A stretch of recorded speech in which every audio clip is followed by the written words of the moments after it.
Leal, ela é professora do curso de Medicina da UFAC e da Uninorte e é preceptora também do programa de residência de ginecologia e obstetrícia da Secretaria Estadual do Acre e também é teleconsultora nossa da área de ginecologia e obstetrícia aqui do Núcleo Telesaúde.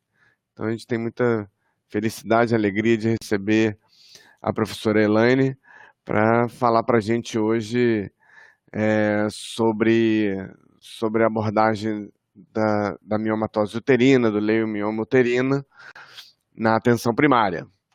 Então, vamos dar início à nossa web palestra. Lembrando que se vocês quiserem fazer alguma pergunta pela caixinha de perguntas abaixo à direita, fiquem à vontade que ao final a professora vai responder. Então, vamos lá. Vamos dar início, então.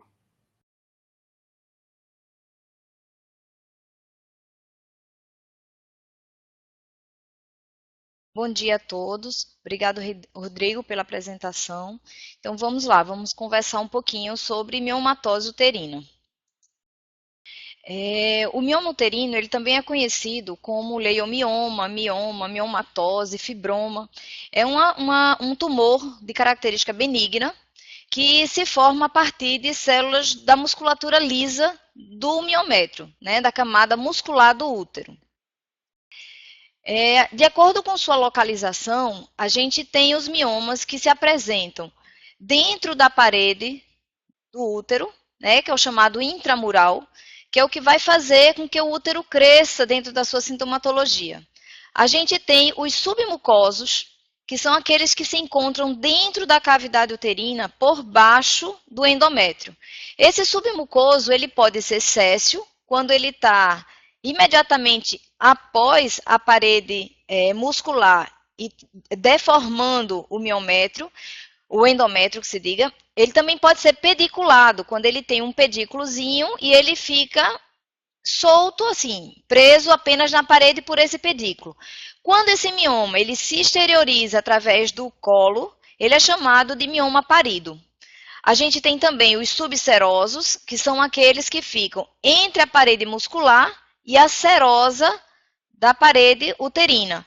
Ele pode também ser céssio, quando ele é aderido a essa parede, ou pediculado, quando ele tem esse pedículozinho segurando o mioma do lado de fora. O mioma submucoso é aquele que se caracteriza na sua sintomatologia pelo sangramento. Então, geralmente as pacientes que têm sangramento associado à miomatose, ela tem uma alteração dessa cavidade uterina, fazendo com que ela não consiga sustentar a sua camada endometrial. E as pacientes que geralmente têm dor, é porque ela tem os miomas subserosos em algumas localizações, como próximo do ligamento largo, onde tem inervação ou passagem de alguma estrutura que não faz parte, né, do sistema reprodutor feminino.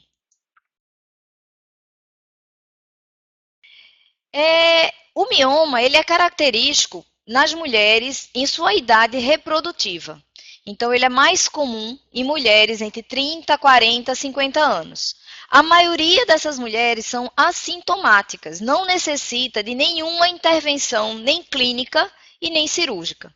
Mulheres sintomáticas, na maioria das vezes, estão em torno da sua 40ª e 50ª década de vida, né, entre 40 e 50 anos, quando elas começam a apresentar uma sintomatologia que a gente vai conversar um pouquinho mais adiante. A incidência ela é bem variável, ela pode ir de 5% a 80% e vai de acordo com o método que for utilizado para diagnóstico. Se foi diagnosticado por um exame clínico, história clínica, se foi por ultrassonografia, se foi por uma tomografia, a gente consegue identificar o mioma, muitas vezes apenas um achado, o paciente não tem nenhuma sintomatologia e nenhuma repercussão clínica a respeito dele. Tem sido descrito em meninas, nunca foi descrito em meninas pré-púberes, aquelas que não entraram ainda na puberdade, embora tenha descrição na literatura de ter pacientes na adolescência apresentando pequenos miomas. Como seus fatores de risco, ele principalmente está associado à história familiar. né, mãe, irmã, avó, que já tiveram miomas, essa mulher tem uma herança genética que pode vir a manifestar também a miomatose. É mais comum em mulheres negras e mulheres que têm obesidade. E existe uma associação com a dieta rica em carne vermelha. Em relação à diminuição do risco, a gente tem aquelas mulheres que tiveram muitos filhos, então quanto maior a paridade, menor a chance dela vir desenvolver o mioma, porque o mioma ele é estrogênio dependente. Então aquela mulher que passa em períodos de anovulação, seja por gestação, seja por uso de anticoncepcional, ela diminui o risco de desenvolvimento do mioma e de crescimento, caso ela já o tenha. O tabagismo altera a célula de desenvolvimento do mioma, então ele diminui a velocidade de crescimento do mesmo, e o consumo de alimentos vegetais, né, legumes, verduras, frutas, está associado com a diminuição do risco de vir a desenvolver mioma.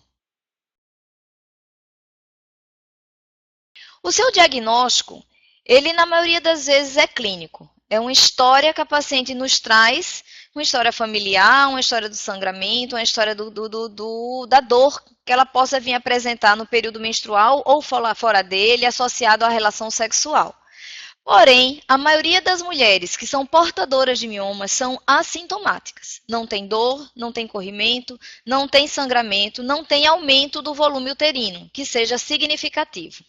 O sangramento uterino, ele vai ser caracterizado por menorragia, que seria o aumento do fluxo menstrual, ou a menometrorragia, que seria o sangramento aumentado fora do período menstrual, que é o que caracteriza as hemorragias. Também pode estar associado à dor, que pode ser aguda ou crônica, geralmente em forma de cólica, né, uma dor que vem geralmente associado ao período menstrual, ela aumenta a dor nesse período menstrual, e ele está associado ao crescimento desse mioma, a degeneração do mesmo, que pode ter uma degeneração hialina, carnosa, calcificação, ou torção do pedículo, no caso dos miomas subserosos pediculados ou os miomas submucosos também pediculados. Havendo a torção, vai haver isquemia e pode ter necrose do mioma. Essas mulheres podem apresentar sintomas urinários, como polaciúria e urgência. Esses sintomas urinários, geralmente, ele está associado ao mioma que se localiza na parede anterior ao útero e faz compressão na base da bexiga, levando a uma dificuldade de enchimento dessa bexiga pela compressão, fazendo com que ela tenha necessidade de esvaziar mais vezes essa bexiga ou não consiga chegar ao banheiro para acontecer o esvaziamento.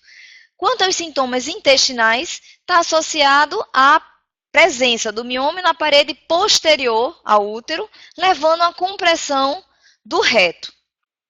A infertilidade, ela pode acontecer quando esse mioma ele se encontra no corno uterino, na saída das trompas. Então, a depender do tamanho desse mioma, pode haver compressão da saída da trompa, dificultando o acesso do espermatozoide ou do ovo fecundado para a cavidade uterina para haver implantação.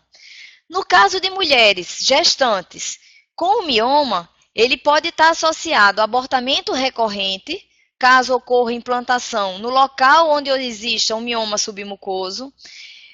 Está associada a contrações prematuras, no caso de pacientes que apresentam miomas na parede da musculatura, né, o intramural, que vai fazer com que esse útero necessite de haver contratilidade para poder eliminar uma estrutura que não vai sair porque ela está dentro da parede. Pode levar a mau posicionamento do feto, a depender do tamanho desse mioma, e principalmente quando os miomas estão submucosos, e pode aumentar o risco de cesariana, caso você tenha um mioma que possa haver obstrução do canal, que vai da cavidade uterina à exteriorização na vagina.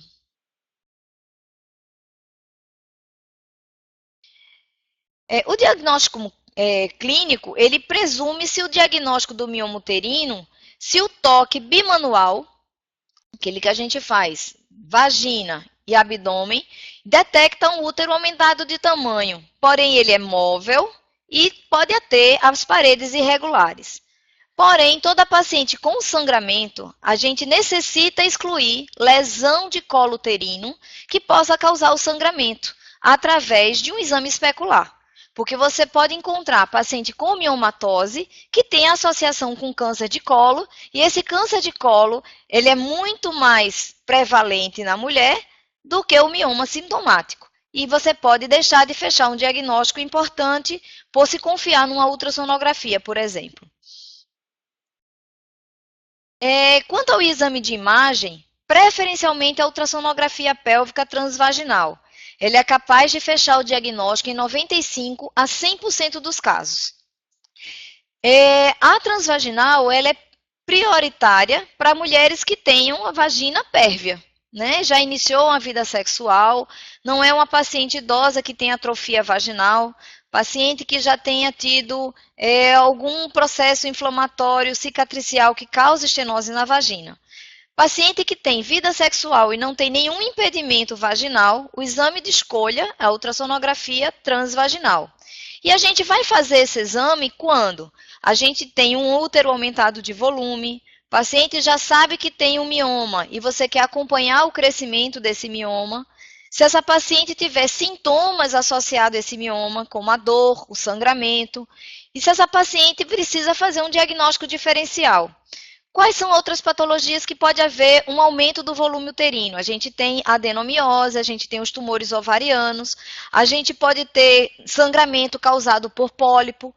Então, são outras patologias que a gente precisa diferenciar e é através da ultrassonografia que a gente consegue fazer esse diagnóstico diferencial. Falando dos sintomas, o principal deles é o sangramento, que a gente já falou, que é o sangramento no período menstrual ou pode acontecer fora dele, onde ela tem uma característica e passa a ter um sangramento acentuado. A paciente pode referir a perda urinária, pode referir a constipação, a paciente pode referir dor na relação sexual, a paciente pode referir dismenorreia, que é a dor no período menstrual. Então, para a gente tratar essa mulher, a gente precisa, primeiro, ver se ela é sintomática, porque uma paciente que não é sintomática, ela é assintomática, ela não necessita de tratamento. Ela apenas necessita de um acompanhamento, um exame ginecológico de rotina, exceto naquelas que têm um mioma muito grande e que provoque compressão de ureter, onde ela vai ter aumento do volume renal, porque não consegue eliminar a urina. Então, nesses casos, mesmo que ela não tenha sintoma, ela precisa ser tratada. A conduta expectante, ela é cada vez mais reconhecida, mesmo no mioma de crescimento rápido, porém assintomático, não devendo ser removida rotineiramente. Então, a cirurgia ela não é regra. Ela é indicada no caso de pacientes com sintomas importantes, e que a gente vai falar mais adiante. Porém, algumas pessoas falam, não, porque o mioma grande que está crescendo pode ser um sarcoma. Porém, a frequência de casos com degeneração sarcomatosa é em torno de 0,23%. É raro, não é comum. Então, a gente tem segurança de não retirar o mioma e acompanhá-lo, sem aumentar o risco dessa paciente vir a ter um sarcoma. Então, pacientes com miomas sintomáticos, esse tratamento ele é individualizado. Vai depender da idade, da paridade, da sintomatologia, da intensidade da sintomatologia dessa mulher. Então, a gente, considerando a idade da mulher, a gente tem, naquelas mulheres que estão na proximidade da menopausa, aquelas mulheres com mais de 40 anos, 45, 46 anos, que já não têm uma ovulação mensal, que vai apresentar irregularidade de menstruação por conta de estar num período perimenopausal, essas mulheres provavelmente sangram por ter a anovulação, por não ter produção de progesterona. Não é por conta do mioma. Então, essa paciente ela necessita que a gente avalie o tamanho desse útero, avalie a posição desse mioma, se ele é um submucoso ou não.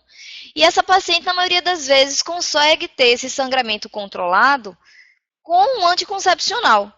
E ela vai utilizar essa medicação até ela menopausar, porque o mioma ele é estrogênio dependente. A mulher menopausando, ele vai deixar de crescer e a tendência é que ele diminua. Ele não vai sumir, mas ele vai diminuir e não vai trazer sintoma para essa mulher. Mulheres que não têm uma prole definida, então o desejo de gestação, de uma reprodução, a gente precisa avaliar o tratamento clínico, expectante, ou um tratamento cirúrgico. Muitas vezes a gente precisa fazer um tratamento conservador, cirúrgico, porém conservador. Então vai depender do tamanho do mioma, da sintomatologia dessa mulher e do desejo dela de vir engravidar. Paciente com sintomas provocados pelo mioma, no caso, o paciente tem um mioma submucoso, esse é um mioma que sangra. Na maioria das vezes, ele não responde bem ao tratamento clínico. Então, essa paciente vai necessitar de uma intervenção, seja conservadora ou radical. O tamanho desse mioma, que a gente vai falar mais à frente, o que caracteriza, o que indica o procedimento cirúrgico, e a localização do mesmo, como a gente já falou. O objetivo do tratamento é sempre aliviar os sintomas dessa mulher. Como na maioria das pacientes com miomatosa, ela torna-se assintomática após a menopausa, como a gente já explicou, o tratamento medicamentoso vai tornar os sintomas aceitáveis até que a menopausa chegue, evitando assim os riscos associados a um tratamento cirúrgico. Então, paciente com sangramento agudo, aquela paciente que nunca sangrou e de repente ela começa a sangrar fora do período menstrual, ou sua menstruação está vindo num volume muito acentuado. A gente pode tratar essa mulher com boa eficácia, com medicamentos simples que a gente tem na farmácia no dia a dia, como contraceptivos orais combinados, que vem com estrogênio e vem progesterona, com a dose de estrogênio em torno de 30 a 35 microgramas, do etinil estradiol, e ela vai fazer um comprimido de 8 em 8 horas por 7 dias, seguido de um comprimido ao dia por 3 semanas. Se essa paciente não tiver indicação cirúrgica, a gente faz uma manutenção depois, mantendo esse mesmo anticoncepcional, e ela vai ficar fazendo ele ou com intervalos para menstruar a cada 21 dias, ou ela pode fazer contínuo, levando ela à menorreia. A gente pode utilizar também pílulas só com progestogênio oral, como acetato de medroxiprogesterona, na dose de 20 miligramas a cada 8 em 8 horas por 7 dias. Ou a gente pode utilizar o ácido tranexâmico, que é o conhecido Transamin, na dose de 250 a 500 miligramas, que pode ser via endovenosa, como pode ser por via oral, de 8 em 8 horas até 72 horas, que é quando vai responder e parar esse sangramento. No sangramento crônico, aquela paciente que já vem com histórias de períodos de repetição desse sangramento, a gente pode fazer o contraceptivo oral combinado, na mesma apresentação de 30 a 35 microgramas de etinil estradiol associado a uma progesterona, e ela vai utilizar na mesma posologia que vem na bula. Uma pílula ao dia, durante 21 dias, com intervalo de 7 dias. Se for de uma caixinha de 24, ela vai fazer 24 dias, com intervalo de 4. E se for de 28, ela vai fazer contínuo. Acabou uma caixinha, emenda com a outra e ela vai entrar em amenorreia. Ela pode utilizar também os adesivos transdérmicos ou o anel vaginal combinado. Ou pode utilizar também o injetável mensal. Todo contraceptivo hormonal contendo estrogênio e progestogênio é capaz de controlar o sangramento da paciente que não tenha uma alteração endometrial, como no caso do mioma submucoso, não tenha critérios cirúrgicos, fazendo com que ela não fique com sangramento. O progestogênio oral, a gente também pode utilizar, a gente tem um arsenal enorme de medicação no mercado, como o acetato de medroxiprogesterona, o acetato de noretesterona, o acetato de megestrol. Então, todos são utilizados com a dose da bula, uma pílula ao dia contínuo.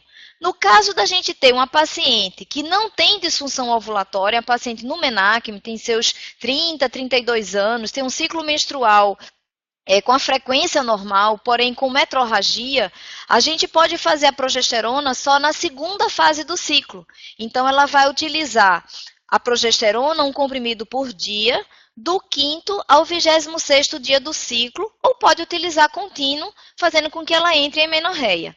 Se ela tem uma disfunção ovulatória, ela pode adequar essa dose e vai utilizar de 2 semanas a cada 4 semanas. Ou ela pode também utilizar contínuo, levando à amenorreia.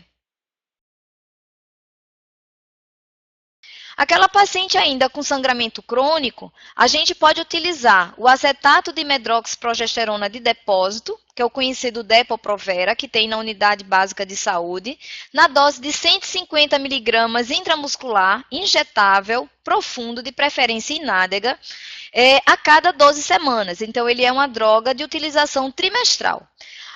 O acetato de medroxiprogesterona, nos primeiros meses, ele não vai ter uma boa resposta.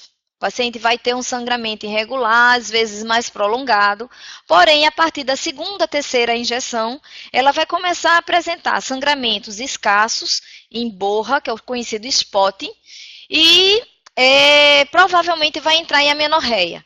Porém, ele não tem uma eficácia tão boa quanto os combinados orais na dosagem que a gente já colocou para vocês. O análogo de GNRH é uma droga de liberação especial, não é uma droga que a gente usa com frequência. A gente tem o acetato de leuprolida e a gente tem a gozerelina. Ele pode ser utilizado mensal ou trimestral, é uma droga que pode ser feito intramuscular ou subcutânea e que vai levar a paciente a sintomas climatéricos. Ela entra em amenorreia, porém o análogo de GNRH a gente só pode utilizar no máximo 6 meses, porque ele aumenta o risco de osteoporose. A gente habitualmente utiliza o análogo quando a gente tem uma paciente que não tem filhos, precisa conservar o útero e tem miomas muito grandes. Então, a gente faz o análogo, regride esse mioma e faz a retirada do mioma sem agredir tanto a parede desse útero. Então, não é uma droga de utilização usual, porém tem uma eficácia muito boa em relação à miomatose. E os anti-inflamatórios não esteroides, como o ibuprofeno e o acetato mefenâmico, ele tem, na sua utilização isolada, ele não tem uma resposta muito boa. Geralmente a gente utiliza associado ao ácido tranexâmico. E aí sim, ele melhora a eficácia, porque ele vai ajudar inibindo a prostaglandina, reduzindo também o sangramento e melhorando a dor. E a dose que a gente habitualmente utiliza é de 600 a 800 miligramas, de 8 em 8 horas, em torno de 3, 5 dias. O mefenâmico também na mesma forma, 500 miligramas, de 8 em 8 horas, nesse período de 2 a 5 dias, que é quando a paciente vai apresentar uma melhora significativa. Ainda dentro do sangramento crônico, o ácido tranexâmico, que a gente utiliza no sangramento agudo, também pode ser utilizado no sangramento crônico. Então, a gente tem 3 referências, né? O MPA, o EMA e o FDA. Então, aqui eles têm doses diferentes, com períodos de utilização diferentes, porém, o que a gente utiliza mais é o FDA, e a gente faz de 1,5 gramas dia, né? 3 vezes ao dia, 1,5 gramas dose, 3 vezes ao dia, num período de 5 dias, que é o período máximo de utilização dessa droga, com a resposta muito satisfatória, principalmente quando associado ao anti-inflamatório não esteroide. Ou você pode utilizar 10 miligramas por quilo, via intravenosa, com a dose máxima de 600 miligramas dose, que pode ser realizado de 8 em 8 horas, também durante 5 dias. Para o tratamento cirúrgico, as mulheres elas têm que apresentar sintomas que afetam sua vida e que não tenha sido ajudado com outras terapias. Então, uma falha terapêutica, uma falha de tratamento clínico medicamentoso é uma indicação de tratamento cirúrgico. Porém, essa falha ela só é considerada falha quando a gente faz esse tratamento em torno de 6 meses e observa essa paciente em uso de medicamento. Não é usar 1 mês e não usar mais. Então, essa paciente precisa fazer um tratamento com a medicação, com acompanhamento, no período de 6 meses, e com utilização da droga na dose ideal, na apresentação ideal, para que a gente possa caracterizar a falha do tratamento. E aí sim ela teria uma indicação cirúrgica. A indicação cirúrgica seria naquelas mulheres que têm o mioma submucoso, aquele que altera a camada endometrial, que faz com que essa mulher sangre, miomas intramurais, na parede da musculatura do útero, maior que 5 centímetros, aquela que não responde ao medicamento, né, o anticoncepcional, ao anti-inflamatório, ácido tranexâmico, e aqueles úteros muito volumosos, acima de 250 centímetros cúbicos. Então, essas são as candidatas ao procedimento cirúrgico. O procedimento cirúrgico, ele pode ser conservador, que é a miomectomia, onde a gente retira só o mioma, e ele pode ser radical, que é quando a gente retira todo o útero. O tratamento radical, a esterectomia, ele é definitivo. Tirou, não vai surgir mais mioma, essa paciente está curada. No tratamento conservador, que é indicado principalmente para mulheres que não têm filhos, ele pode haver recidiva desse mioma, porque o fator causal permanece. Permanece a história familiar, permanece a etnia dessa mulher. Então, esse mioma, ele pode surgir novos miomas. Então, a indicação do tratamento conservador seria aquela mulher que deseja manter a fertilidade, aquela que tem medo da cirurgia de grande porte, aquela que por um motivo psicológico quer manter o útero, por ser um procedimento cirúrgico de um custo mais baixo, quando ela procura um serviço particular, o menor tempo de internação, porque é um procedimento de menor porte, com menor sangramento e com menor risco para essa mulher. E ela vai retornar mais precocemente às suas atividades habituais. Então, o tratamento, a histerectomia, ela pode ser feita por via vaginal, quando esse útero ele tem até 300 centímetros cúbicos e que essa paciente não tenha cirurgias anteriores. Cirurgias anteriores significa cesáreas, ou apendicectomia, ou processos inflamatórios, como abscessos pélvicos, que poderá surgir aderência e dificultar a retirada da estrutura. A cirurgia abdominal seria para todas as outras que tenham cicatrizes, histórias de aderências, úteros muito grandes, então tem que ser por via abdominal, por via laparotômica. E a via laparoscópica, ela vai também, necessita que a paciente não tenha cirurgias anteriores e esses úteros não podem ser úteros muito grandes, porque a retirada da peça é feita via vaginal. Então, ele tem que ser capaz de passar pela cavidade, pelo trajeto da vagina. A miomectomia, ela pode ser feita por via esteroscópica, quando a gente vai com a câmera pelo canal cervical e vai tirar o mioma dentro da cavidade desse útero. Porém, esse mioma ele não pode ser maior do que 2,5 centímetros. Maior do que isso, existe uma incapacidade de realização através da esteroscopia. Então, essas pacientes necessitam ser feitas por via laparotômica, com a cavidade aberta, e aí, a depender da posição desse mioma, se ele for submucoso, a parede uterina ela precisará ser toda aberta e essa paciente vai passar um período de pelo menos 2 anos para vir a ter uma nova gestação, pelo risco de ruptura e necessidade de cicatrização dessa parede. Existem outras opções terapêuticas, como a embolização de artéria uterina, onde é lançado microtrombos de um contraste ou de uma solução alcoólica, onde vai levar à isquemia desse mioma. A embolização, ela tem que ter alguns critérios para ser realizado, não é feito para qualquer tipo de mioma, e ele é principalmente para conservação do útero, no caso de pacientes que necessitam manter a sua fertilidade. A miólise é a destruição desse mioma através de uma solução direta na estrutura, e a ablação endometrial, onde a gente destrói esse endométrio utilizando um eletrocautério. Então, ele não resolve o mioma, ele resolve o sangramento. E não são procedimentos definitivos. Assim como a miomectomia, a paciente pode vir apresentar novos miomas e vir a voltar a apresentar nova sintomatologia. Então, é o que eu teria para conversar com vocês hoje. Espero ter sido esclarecedor. As referências que eu utilizei para poder montar esses slides. E se vocês tiverem alguma pergunta, eu estou à disposição para responder. Obrigada.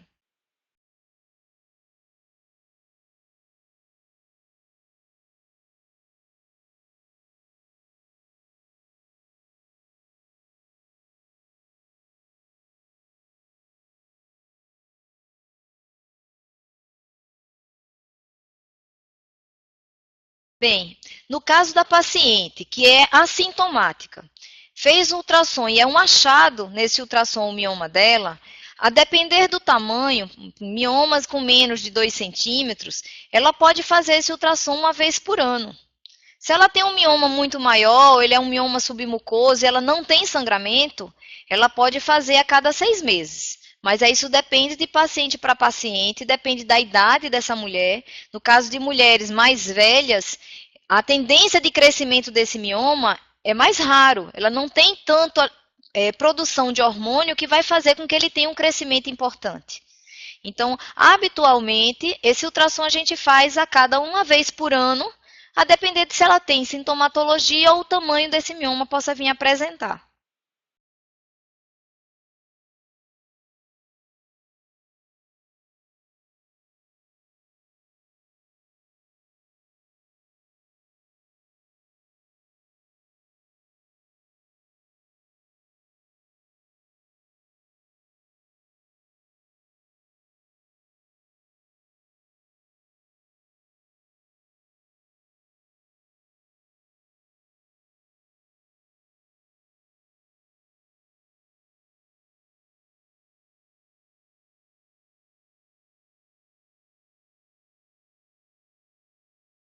Bem, a principal indicação de encaminhamento é aquelas pacientes que têm os critérios cirúrgicos. Paciente não respondeu ao tratamento clínico, tem mioma submucoso, tem miomas maiores que 5 centímetros ou útero acima de 250. Né? Então, esse é o principal critério de encaminhamento dessas pacientes. As pacientes que não vão responder ao tratamento medicamentoso ou já foi tentado o tratamento medicamentoso e não teve uma boa resposta.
caso de pessoas que têm alguma contraindicação, como um fenômeno tromboembólico, de utilizar um anticoncepcional, a gente pode fazer os contraceptivos que não são injetáveis ou orais, como o adesivo, como o anel vaginal, e caso ela tenha condições, ela pode colocar o DIU com o levonorgestrel, que é o conhecido Mirena, pode ser inserido também o implante subdérmico. E aí ela não vai ter o sangramento e não vai alterar os fatores de coagulação.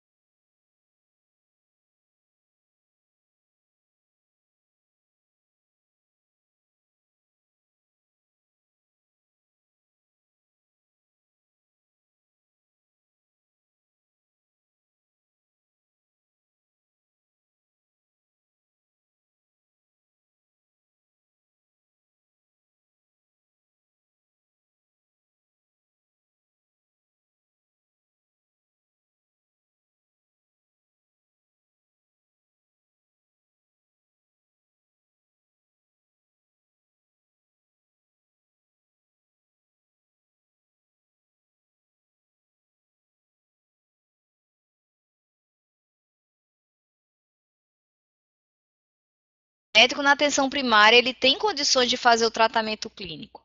Porque a paciente, você vai receber a paciente. Na maioria das vezes, o mioma é um achado, você não precisa fazer nada, só acompanhar, só pedir esse ultrassom uma vez por ano. E caso ela tenha um sangramento, a gente vai deixar disponibilizado para vocês o tratamento agudo e o tratamento crônico, que é o contraceptivo que em qualquer canto tem.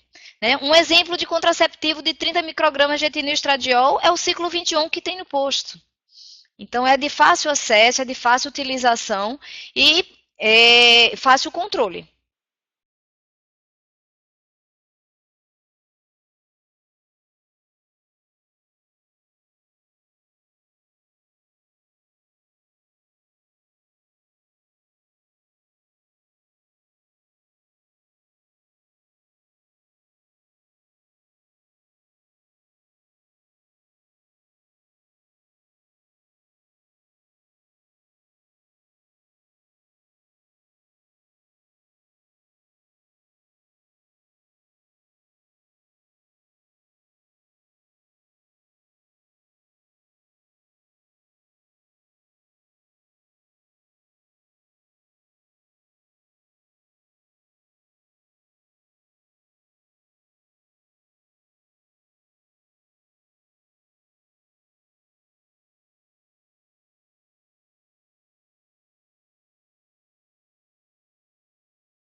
Bem, eu gostaria de agradecer a presença de todos, de ter tido a oportunidade de esclarecer é, sobre essa patologia que é tão frequente na ginecologia e que, com a ajuda de quem está na ponta, a gente pode transmitir para essa paciente mais segurança e mais qualidade no tratamento. E quando a gente recebe a paciente já triada para procedimentos cirúrgicos, a gente consegue agilizar esses procedimentos e dar uma melhor resposta para essa mulher. Então, obrigado mais uma vez pela oportunidade e pela presença de todos aqui nessa web palestra. A gente que agradece, professora Elaine. Lembrando, pessoal, que qualquer dúvida que vocês tiverem nos municípios, enfim, em alguns lugares a gente não tem especialista, né? Então, qualquer dúvida que vocês tiverem, vocês podem fazer uma teleconsultoria via telesaúde. Vocês estão vendo que grande parte dos casos de mioma uterinos podem ser tratados na atenção primária, com tratamento clínico, não é todo o caso que precisa de tratamento cirúrgico. Então, qualquer dúvida em relação ao tratamento clínico, em relação à condução, podem mandar teleconsultorias que a gente vai responder e pode ajudar a pessoa a fazer o tratamento clínico no seu próprio município.